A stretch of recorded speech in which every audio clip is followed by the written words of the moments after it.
Today we are going to study reasoning in AI. हम daily life के अंदर जब भी रीजनिंग का लफ्ज सुनते हैं तो उससे हमारे जहन में यही आता है कि कोई दो पर्सन हैं जो कि आपस में एक दूसरे के साथ बहस कर रहे हैं, तो हम इसको बहस के सेंस में लेते हैं। लेकिन लॉजिक के अंदर और एआई के अंदर रीजनिंग से मुराद ये होती है कि आपके पास कोई एग्जिस्टिंग नॉलेज है, कुछ सेट ऑफ स्टेटमेंट्स लिखी हुई हैं जिनको कि प्रेमिसेस कहते हैं, और उन स्टेटमेंट से उन नॉलेज की बेस पर आप मजीद नया नॉलेज एक्सट्रैक्ट कर सकते हैं, नया नॉलेज प्रिडिक्ट कर सकते हैं, उससे कोई कंक्लूजन बना सकते हैं। इसको रीजनिंग कहते हैं। तो मैथमेटिकल रीजनिंग भी होती है जो हम अपने बचपन में हमने छोटी क्लासेस के अंदर पढ़ी है, जिसमें हम मैथमेटिकली चीज़ों को प्रूफ करते हैं, थ्योरम्स को प्रूफ करते हैं। उसके अंदर हम रीजंस बताते हैं कि भाई ये हमने फलां रूल यूज़ किया है, फलां फार्मूला यूज़ किया है, और वहाँ पे हम सपोजिशन करते हैं और फिर हम उसकी बेस पर जो भी कॉन्सेप्ट होता है उसको प्रूव करते हैं। इसी तरह हमारे पास मैथमेटिकल रीजनिंग के अलावा लॉजिकल रीजनिंग होती है और फिर नॉन लॉजिकल रीजनिंग भी होती है। तो जो आईक्यू हर इंसान का मेजर करते हैं, that is based on logical and mathematical reasoning. AI के अंदर हमारा कंसर्न लॉजिकल रीजनिंग के साथ है। तो लॉजिकल रीजनिंग में मैंने आपको बताया कि it refers to the process और मैकेनिज्म जिसके ज़रिए हम अवेलेबल नॉलेज से मज़ीद नया नॉलेज एक्सट्रैक्ट कर सकते हैं, कोई कंक्लूजन निकाल सकते हैं। अभी एबिलिटी हम मशीन के अंदर डालना चाह रहे हैं, एजेंट्स के अंदर डालना चाह रहे हैं। तो बेसिकली यहाँ पर हमारे पास एआई सिस्टम के अंदर दो कंपोनेंट्स होते हैं। एक को कहते हैं हम नॉलेज बेस और दूसरा जो है वो इन्फ्रेंस इंजन कहलाता है। नॉलेज बेस के अंदर हमारे पास तमाम नॉलेज जो अवेलेबल नॉलेज होगा वो पड़ा हुआ होगा, वो हमने कंप्यूटर के अंदर सेव कर दिया है क्योंकि हम उसको इंटेलिजेंट बनाना चाह रहे हैं। और उसके अंदर फिर उसकी मुख्तलिफ नॉलेज रिप्रेजेंटेशन स्कीम है। आप यूँ समझ लें कि एआई का जो रीजनिंग सिस्टम है ये नॉलेज बेस उसकी बैकबोन है। इसके अंदर फिर हमारे पास नॉलेज को रिप्रेजेंट करने के मुख्तलिफ तरीके हैं, क्योंकि हमने इसके अंदर हमने सिर्फ नॉलेज को स्टोर नहीं करना बल्कि हम ये चाह रहे हैं कि नॉलेज जो है वो फिर उससे कंप्यूटर मजीद नया नॉलेज खुद से बना सके, उससे नई कंक्लूजन्स बना सके। इसके लिए फिर हमारे पास मुख्तलिफ नॉलेज रिप्रेजेंटेशन मैकेनिज्म है, जैसे कि हमने लॉजिक को पढ़ा, जिसकी मदद से आप न सिर्फ ये कि एक लार्ज अमाउंट ऑफ नॉलेज को कॉम्पैक्ट तरीके से आप रिप्रेजेंट कर सकते हैं फार्मूलास की शक्ल में, और फिर उसके ऊपर हमने इसलिए भी रिप्रेजेंटेशन की ताकि हम आसानी से फिर उसके ऊपर रीजनिंग का प्रोसेस अप्लाई कर सकें, यानी कि नॉलेज में से हम नया नॉलेज एक्सट्रैक्ट कर सकें। तो नॉलेज बेस के अंदर हमारे पास नॉलेज सेव होगा प्रपोजिशन लॉजिक, प्रेडिकेट लॉजिक की शक्ल में, सिमेंटिक नेटवर्क की शक्ल में और ऑन्टोलॉजीज की शक्ल में, ग्राफ्स की शक्ल में, जिससे हमारे जो इंटेलिजेंट सिस्टम है उसको नॉलेज को समझने और उसमें से मजीद नया नॉलेज एक्सट्रैक्ट करने की एबिलिटी मिलेगी। तो knowledge base is the backbone of AI reasoning system. उसके साथ जो ब्रेन है वो हमारा इन्फ्रेंस इंजन है। ये भी एक इम्पॉर्टेंट कंपोनेंट है एआई रीजनिंग सिस्टम का, क्योंकि नॉलेज बेस के अंदर तो नॉलेज पड़ा हुआ है। अब उस नॉलेज का हमने करना क्या है, तो उसके ऊपर हमें इन्फ्रेंस रूल्स लगाने पड़ेंगे। इन्फ्रेंस रूल्स या ये इन्फ्रेंस इंजन का क्या काम है? इन्फ्रेंस इंजन का काम ये है कि ये अब उस जो नॉलेज है, जैसे मैंने आपको बताया कि सेट ऑफ स्टेटमेंट्स लिखी हुई हैं, प्रेमिसेस लिखे हुए हैं, उनके ऊपर इसने अब कोई लॉजिक को अप्लाई करना है या कोई रीजनिंग का मेथड अप्लाई करना है, ताकि उस डेटा को, उस नॉलेज को एनालाइज किया जा सके जो नॉलेज बेस में पड़ा हुआ है, और फिर उससे नए नए कंक्लूजन बनाए जा सकें। तो इसके अंदर ये मशीन लर्निंग के मुख्तलिफ एल्गोरिदम्स यूज होते हैं, उसकी बेस पर इन्फ्रेंस इंजन काम करता है। लेकिन इसका मेन काम यही है कि जो नॉलेज बेस में डेटा पड़ा हुआ है उस डेटा में से मजीद नया नॉलेज एक्सट्रैक्ट किया जा सके।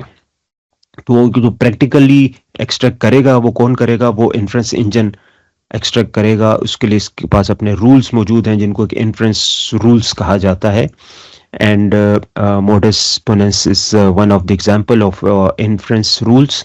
तो इन्फ्रेंस इंजन और नॉलेज बेस ये आपके दो मेन कंपोनेंट्स हैं एआई रीजनिंग सिस्टम के अंदर। हम एक एग्जांपल ले लेते हैं ताकि हमें ये एआई रीजनिंग सिस्टम समझ आए कि काम कैसे करता है। एग्जांपल है, हमारे पास है ऑटोनोमस रोबोट, जिसका काम ये है कि उसने फ्लोर को क्लीन करना है। तो जैसे मैंने बताया, हमारे पास दो कंपोनेंट्स हैं। पहला कंपोनेंट है हमारे पास नॉलेज बेस। नॉलेज बेस में क्या पड़ा हुआ होगा? नॉलेज बेस में हमारे पास फ्लोर की टाइप्स पड़ी हुई होंगी। इसमें टाइल्स लगी हुई हैं, या ये वुडन फ्लोर है, या इस फ्लोर के ऊपर कोई कारपेट पड़ा हुआ है, किस किस्म का फ्लोर है। एंड देन दूसरा नॉलेज क्या होगा कि क्लीनिंग क्या करनी है, हमने हमने इसके ऊपर वैक्यूम करना है, डस्ट हटानी है सिर्फ, या हमने इसको मॉप भी करना है। तो ये सारी इंफॉर्मेशन जो है ये नॉलेज बेस में पड़ी हुई है। अब ऑटोनोमस रोबोट जिस वक्त काम स्टार्ट करेगा तो फिर उसको रियल टाइम डेटा चाहिए होगा। उसके अंदर सेंसर्स लगे हुए हैं, कैमरा लगे हुए हैं, जिसकी मदद से उसको रियल टाइम डेटा मिलेगा। अब वो रियल टाइम डेटा को और इस नॉलेज को इन्फ्रेंस इंजन जो है ये प्रोसेस करेगा। ये देखेगा कि भाई जो कैमरा से डेटा आ रहा है, सेंसर से डेटा आ रहा है, तो वो किस किस्म का फ्लोर है और उसको किस टाइप की क्लीनिंग चाहिए। मिसाल के तौर पे अगर कारपेट बिछा हुआ है तो जाहिर है फिर वहां पे मॉप तो नहीं होगा, वहां पे सिर्फ वैक्यूम होगा। और अगर कारपेट कारपेट नहीं है, फॉर एग्जांपल वहां पे टाइल्स लगी हुई है, तो अब वहां पे फ्लोर क्लीन है या नहीं, उसको वाकई क्लीनिंग की जरूरत है, तो फिर वहां पे वैक्यूम भी होगा और साथ में मॉप भी होगा। तो ये डिसीजन कौन ले रहा है? ये डिसीजन आपका इन्फ्रेंस इंजन ले रहा है। Now coming two types of reasoning की हमारे पास बहुत सारी टाइप हैं, और वक्त के साथ साथ इसमें मजीद भी इजाफा होता जा रहा है। जैसे कि हमारे पास एजेंटिक रीजनिंग है और बहुत सी किस्मों की रीजनिंग है, लेकिन हम यहाँ पर जो हमारे पास पॉपुलर रीजनिंग की टाइप्स हैं हम उनको स्टडी करेंगे। सबसे पहले हमारे पास जो टाइप आ जाती है वो है डिडक्टिव रीजनिंग। नाउ डिडक्टिव या डिड्यूस करना किसे कहते हैं? ठीक है, डिडक्टिव रीजनिंग का मतलब ये होता है कि आपके पास एक बहुत बड़ा ब्रॉडर हाइपोथेसिस है और आप उस हाइपोथेसिस को एग्जामाइन करते हैं, उसको चेक करते हैं क्या अल्टरनेटिव्स हो सकते हैं, और उससे फिर कोई एक स्पेसिफिक कंक्लूजन ड्रॉ करते हैं। तो आप ब्रॉडर से शुरू कर रहे हैं और आप स्पेसिफिक की तरफ आ रहे हैं। इस टाइप की रीजनिंग को डिडक्टिव रीजनिंग कहते हैं। मिसाल के तौर पे हम एग्जांपल ले लेते हैं कि spider has 8 legs. Her spider की जो होती हैं वो 8 लेग्स होती हैं। And black window is a spider. तो ये हमारा नॉलेज हो गया। नॉलेज में हमारे पास दो प्रेमिसेस लिखे हुए हैं, दो सेंटेंसेस लिखे हुए हैं कि स्पाइडर की 8 लेग्स होती हैं और ब्लैक विडो एक स्पाइडर है। अब इससे हमें क्या पता चल रहा है कि ब्लैक विडो की कितनी लेग्स हैं? अब ये इंफॉर्मेशन नॉलेज बेस में नहीं है, लेकिन कि ये इंफॉर्मेशन इन्फ्रेंस इंजन ने निकालनी है और अपने पास ये इंफॉर्मेशन सेव करनी है। That black window has 8 legs. इस टाइप की रीजनिंग को डिडक्टिव रीजनिंग कहते हैं। अनदर एग्जांपल इस जो मशहूर एग्जांपल है एआई के कोर्स में, आप ये एग्जांपल जरूर देखेंगे कि ऑल मैन आर मोर्टल।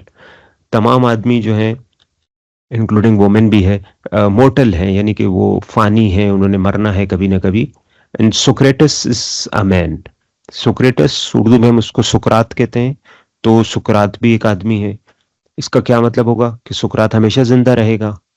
नहीं, हम इससे डिड्यूस कर सकते हैं कि सुक्रेटस इज आल्सो मोर्टल। क्योंकि सुक्रेटस भी एक आदमी है तो तमाम आदमियों ने मरना है, इसीलिए सोक्रेटिस ने भी एक दिन मरना है। ठीक है, अब ये इंफॉर्मेशन भी डायरेक्ट हमारे पास नॉलेज बेस में नहीं थी, लेकिन इन्फ्रेंस इंजन जो है based on the existing knowledge वो एक चीज डिड्यूस कर रहा है, कंक्लूजन पे आ रहा है, और कंक्लूजन ये है कि सोक्रेटिस भी मोर्टल है, वो भी एक दिन मरेगा। अनदर एग्जांपल ले लेते हैं दूसरी एक और के रॉबिन्स आर बर्ड्स। रॉबिन जो है वो बर्ड है, and all birds have wings. तो इससे क्या पता चल रहा है? इससे हमें ये पता चल रहा है कि रॉबिन के भी फिर विंग्स होंगे, क्योंकि रॉबिन बर्ड है और तमाम बर्ड्स के विंग्स होते हैं, तो इसका मतलब ये है कि रॉबिन के भी विंग्स होंगे। तो आपने देखा कि हम बहुत ही जर्नल बात से स्टार्ट करते हैं कि all man are mortal, all robins are birds, general बात से स्टार्ट कर रहे हैं, और फिर हम स्पेसिफिक की तरफ आ रहे हैं कि सोक्रेटिस भी एक आदमी है या ब्लैक विडो भी एक स्पाइडर है।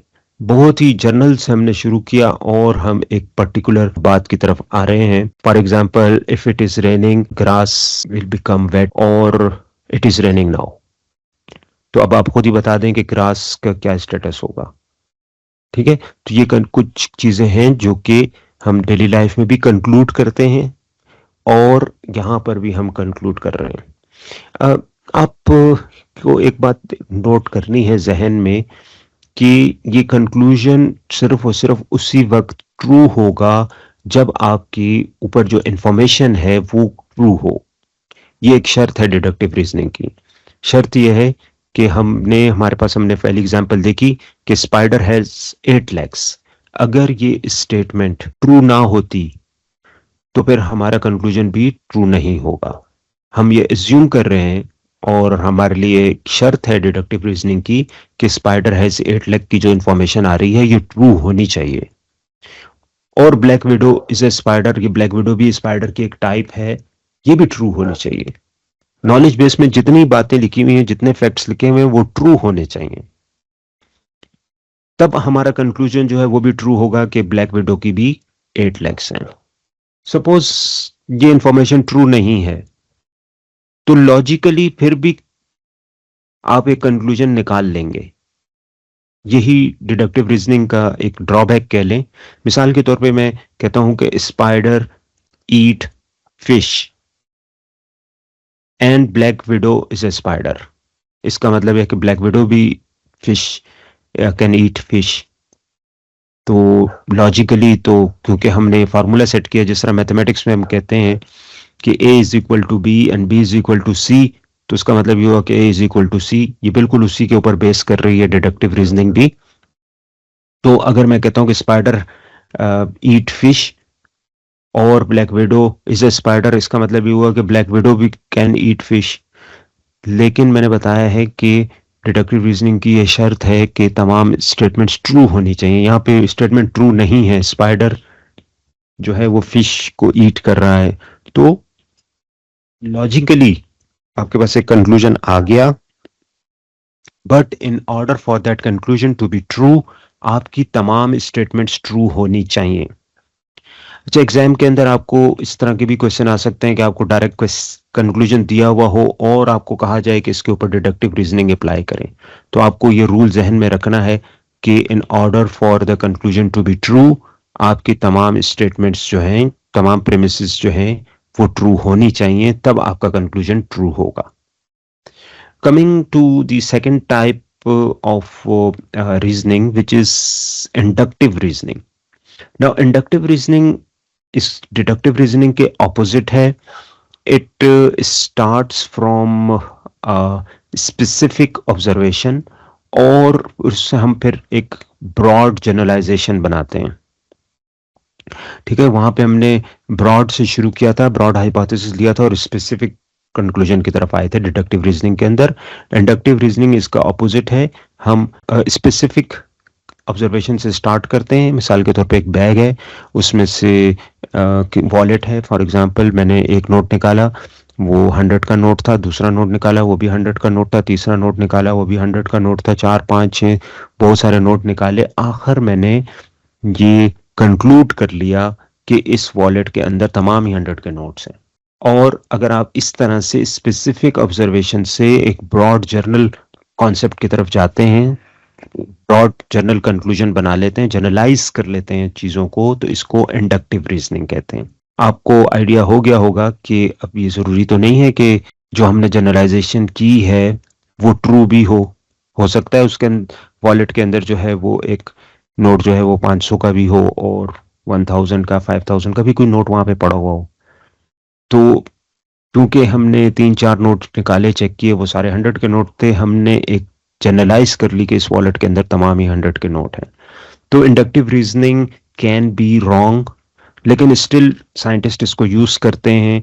अगर आप एक स्पेसिफिक ऑब्जर्वेशन से ब्रॉड जनरलाइजेशन बनाना चाहते हैं तो वहां पर साइंस के अंदर ये इंडक्टिव रीजनिंग यूज होती है। इन दोनों टाइप्स की अगर हम एप्लीकेशंस देखना चाहें तो जो हमारे पास डिडक्टिव रीजनिंग है ये यूज होती है एक्सपर्ट सिस्टम्स के अंदर। एक्सपर्ट सिस्टम एक ज़माने में काफ़ी पॉपुलर थे। आप यूं समझ लें कि जो हमारी आजकल जितने भी LLMs हैं, चैट GPT और इसी तरह बाकी जो हैं, वो उनकी आप समझ लें बेस जो है वो एक्सपर्ट सिस्टम के ऊपर है। एक्सपर्ट सिस्टम फ़र्क ये है कि वो एक स्पेसिफिक सिस्टम से रिलेटेड ही आप उनके साथ उनको प्रॉम्प्ट दे सकते थे और उसी का ही वो आंसर दे सकते थे। मिसाल के तौर पर मेडिकल सिस्टम है तो expert system basically mimic human expert. For example a doctor, तो आप जिस तरह से डॉक्टर से क्वेश्चन करते हैं उसी तरह से आप एक्सपर्ट सिस्टम से क्वेश्चन करते थे और वो आपको उस तरह का आंसर देते थे। तो फर्क ये है कि एक्सपर्ट सिस्टम रूल बेस्ड हुआ करते थे, उसमें इफ देन स्टेटमेंट्स लगी हुई थी, इसलिए उनको स्केल करना मुश्किल था। और अभी जो हमारे पास ये एलएलएम्स हैं बेसिकली ये ब्रॉडर हैं, एक स्पेसिफिक आप कोई भी क्वेश्चन से पूछ लें तो वो आपको आंसर दे देंगे, स्पेसिफिक एरिया से रिलेटेड नहीं है। बहरहाल expert system is an important branch of AI, और उसके अंदर वो बेस किस पे कर रही है, वो डिडक्टिव रीजनिंग के ऊपर बेस कर रही है। इसी तरह हम अगर इंडक्टिव रीजनिंग की एप्लीकेशन देखें तो इंडक्टिव रीजनिंग हमारे पास मशीन लर्निंग के अंदर इस्तेमाल होती है। और मशीन लर्निंग के अंदर जो उसकी एक टाइप है सुपरवाइज्ड मशीन लर्निंग, जहाँ पे हमारे पास टैग्ड या लेबल डेटा होता है और उस लेबल डेटा के ऊपर हम मशीन को ट्रेन कर रहे होते हैं, तो वो बेसिकली ये इंडक्टिव रीजनिंग को ही इस्तेमाल कर रही होती है। देन थर्ड टाइप हमारे पास काफी पॉपुलर है जो रीजनिंग के अंदर है, उसको बोलते हैं एबडक्टिव रीजनिंग। अब ये एबडक्टिव रीजनिंग क्या चीज है? एबडक्टिव रीजनिंग ना तो डिडक्टिव रीजनिंग है, यानी कि बिल्कुल ही हमने एक जनरल बात से शुरू किया, जनरल हाइपोथेसिस लिया और स्पेसिफिक कंक्लूजन ड्रॉ किया, और ना ही ये इंडक्टिव रीजनिंग है, यानी कि हम बिल्कुल स्पेसिफिक ऑब्जर्वेशन से स्टार्ट हुआ और फिर हम एक ब्रॉड जनरलाइजेशन की तरफ चले गए। इंडक्टिव रीजनिंग में हमारे पास इनकम्प्लीट डेटा मौजूद होता है और उसका फिर हम एनालिसिस करते हैं, और फिर जितनी इंफॉर्मेशन हमारे पास अवेलेबल होती है हम उसकी बेस पर एक कंक्लूजन ड्रॉ करते हैं। फॉर एग्जाम्पल मैंने अपने कमरे में जो है मेरे पास पेपर्स पड़े हुए थे, और जब मैं कमरे में आया हूँ वापस तो खिड़की खुली हुई थी और पेपर्स जो थे वो सारे जमीन पे पड़े हुए थे, बिखरे हुए थे। तो मैंने आपको कुछ नॉलेज प्रोवाइड किया हुआ है कि ये सिचुएशन है, विंडो ओपन है, और विंडो ओपन होने के साथ साथ जितने भी पेजेस मेरे डेस्क पे पड़े हुए थे वो तमाम के तमाम इस वक्त जमीन पे पड़े हुए, मैंने ऑर्गेनाइज फॉर्म में रखे हुए थे, लेकिन वो पेपर्स जो हैं अब जमीन पे पड़े हुए हैं। आप इससे क्या कंक्लूड करेंगे? जाहिर है आप इससे ये कंक्लूड करेंगे कि क्योंकि विंडो ओपन है तो वहां से हवा चली होगी और हवा से ये सारे पेपर्स जो हैं ये बिखर गए होंगे जमीन पे, क्योंकि हमारे पास कंप्लीट डेटा नहीं है कि क्या वजह हुई है, क्यों पेजेस जो हैं वो डेस्क से नीचे गिर गए हैं। हो सकता है कि वहां पे रूम में कोई आया हो और उसने पेपर हवा में उड़ा दिए हों या उसने जमीन पे फेंक दिए हों, दैट इज ऑल्सो पॉसिबिलिटी। लेकिन जितनी हमारे पास अवेलेबल इंफॉर्मेशन थी उसकी बेस पर आप ये कंक्लूजन ड्रॉ करेंगे कि ये हवा चली होगी और हवा से जो है वो पेपर सारे बिखर गए हैं। This type of learning is known as abductive reasoning.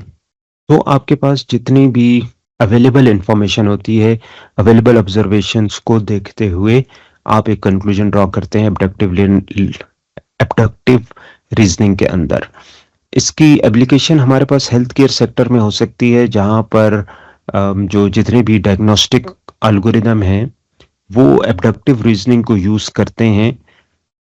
अगर उन्होंने कोई भी डिजीज को डिटेक्ट करना है, कुछ सिम्टम्स हमने इनको दिए हैं और उन सिम्टम्स की बेस पर क्राइटेरिया भी हमने दिया हुआ है नॉलेज बेस के अंदर, उसके अंदर मौजूद है क्राइटेरिया, तो उसको देखते हुए कोई भी पॉसिबल डिजीज जो बेस्ट पॉसिबल है उसको आइडेंटिफाई करने में हमारे पास एबडक्टिव रीजनिंग इस्तेमाल होती है। वैसे तो मैंने बताया कि काफ़ी इसकी टाइप ज़्यादा हैं, लेकिन जो चौथी टाइप है वो है एनालॉगी। अच्छा, एनालॉगी क्या चीज़ है? एनालॉगी का मतलब ये है कि आप कंपैरिजन कर रहे हैं। मिसाल के तौर पे अगर हम सोलर सिस्टम को समझना चाह रहे हैं और हमें सेल के बारे में पता है, तो हमें पता है कि सेल के अंदर एक हमारे पास न्यूक्लियस होता है, इलेक्ट्रॉन प्रोटॉन होते हैं, न्यूट्रॉन होते हैं, वो रोटेट कर रहे हैं और सोलर सिस्टम में भी ऐसा होता है, सन होता है, अर्थ होती है और मून है, तो वो भी रोटेट कर रहे हैं। तो अगर आप समझना चाह रहे हैं तो आप कह सकते हैं कि a cell is like a solar system. इस तरह के आप एनालॉगी कंपैरिजन के जरिए जो सिमिलर चीजें हैं उनके आपस में कंपैरिजन करके एक कंक्लूजन को ड्रॉ करते हैं।